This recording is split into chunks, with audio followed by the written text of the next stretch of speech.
क्या नून लीग को वाकई एक अहम बयानी की जरूरत है? क्योंकि वैसे तो कोई भी पार्टी इलेक्शन में जाएगी, उनको बताना पड़ेगा कारकर्दगी के हवाले से और आपका एक पॉलिटिकल नैरेटिव क्या है, लेकिन दूसरी तरफ बात तो यहां पर ये हो रही है कि पंजाब की हद तक नून लीग रेस में अकेली दौड़ रही होगी, क्योंकि पता नहीं बल्ले का होगा और अगर निशान होगा तो कितना उनको फ्रीडम होगा इलेक्शन लड़ने का। तो क्या वाकई कोई एक बड़े बयानिए की जरूरत है जिसमें वो हेड ऑन लें एस्टैब्लिशमेंट को, या फिर इलेक्शन में अकेले ही दौड़ेंगे वो और जीत जाएंगे? सर मेरा ख्याल है थोड़ा सा रियलिटी से डिवोर्स्ड नजर आते हैं मियाँ साहब। पहली बात यह, अगर तुमकी कोशिश ये है कि इमरान खान का ये बयानिया वो ओन अप करना चाहते हैं जो इमरान खान का एस्टैब्लिशमेंट के खिलाफ है, तो वो इस खाली बयान देने से नहीं होगा। उसमें इमरान खान की और एस्टैब्लिशमेंट के कॉन्फ्लिक्ट की रियलिटी इस वक्त ग्राउंड रियलिटी है। यह बयानिया खाली बयानों से नहीं होगा।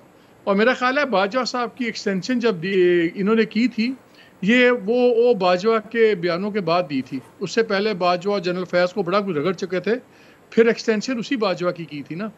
सो ये बड़ी मुनाफकत वाली ये असूली सियासत है, और मेरा ख्याल है सबको ये पता है कि ये सिर्फ एक लफ्जी तो राणा सनाउल्लाह साहब ने कह दिया ना कि बाजवा साहब को एक्सटेंशन दी तो उससे हमें फायदा हुआ, हम अपना हदफ हासिल कर सके, इमरान खान को हमने कमजोर कर दिया।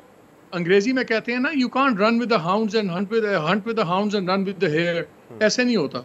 या आप शिकारी के साथ होते हैं, शिकार के साथ होते हैं, ये स्विचिंग में नहीं होता। और दूसरा, आई थिंक हमने बार बार ओवर द इयर्स देखा है कि मियाँ साहब शायद एक डिफ्रेंशिएट आज भी नहीं करते। वो हम सबसे सियाने हैं, ऐसे ही तो नहीं होगा, 3 दफ़ा वज़ीर आज़म बने हैं, so we can't teach him anything. लेकिन एक चीज़ लगता है जो उन्होंने नहीं सीखी, कि हर बार वो आर्मी चीफ के मामले को एक शख्सियत का मामला बना के समझते हैं। वो समझते हैं बाजवा का इशू है, वो समझते हैं राहिल शरीफ का इशू है, वो समझते हैं मुशर्रफ का इशू है।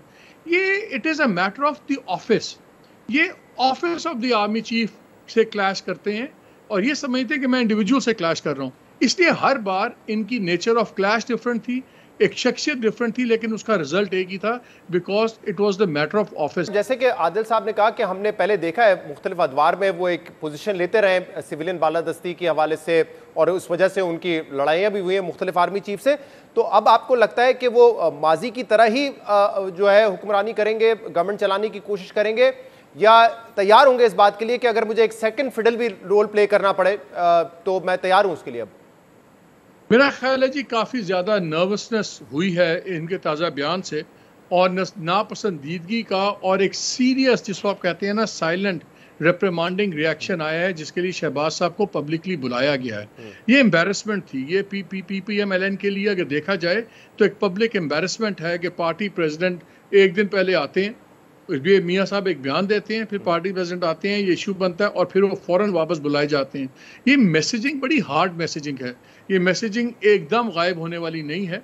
और आई थिंक मियाँ साहब को शायद, देखिए एक चीज़ तो बड़ी क्लियर है वेरी क्विकली। एक चीज़ क्लियर है कि PTI को अगर मारना है या PTI को ख़त्म करना है तो पंजाब ही उनका वोट बैंक है, और वहाँ पे PMLN की स्ट्रेंथ है, वहाँ पीपल्स पार्टी का रोल नहीं है।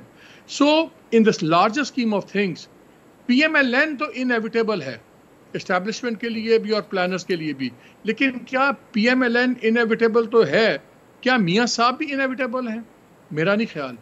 आई थिंक PMLN डिलीवर हो सकती है, अगर सर्टन कैवियाट्स के साथ भी। और ये शायद मियाँ साहब को फिर एक बारी गलतफहमी हो रही है कि वो इंडिस्पेंसेबल हैं। मेरे ख्याल में PMLN इंडिस्पेंसेबल नहीं है, लेकिन नवाज शरीफ साहब पे अभी भी सवाल उठते हैं।